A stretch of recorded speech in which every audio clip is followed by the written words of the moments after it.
لا نرید منکم جزاء ولا شکورا، کہ ہم تم سے نہ تو کوئی بدلہ چاہتے ہیں نہ احسان مندی چاہتے ہیں کہ تم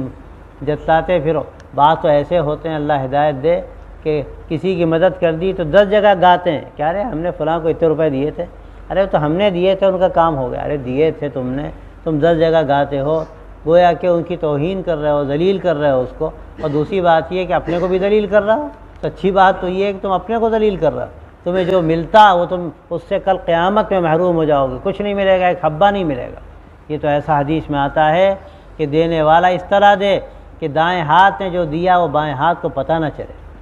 دائیں ہاتھ نے جو دیا وہ بائیں ہاتھ کو پتہ نہ چلے۔ ہاں کبھی کبھی ضرورت پڑتی ہے کہ آدمی دکھا کر بھی دے، کیوں دکھا کر دے؟ اس لیے دکھا کر نہ دے کہ اس کی عزت ہوگی، اس لیے دکھا کر دے کہ دوسروں کو ترغیب ہو، دوسرے بھی دیں اللہ کے راستے میں۔ اس لیے کبھی اگر آدمی دکھا کے دے رہا ہے تو یہ اچھی نیت ہے۔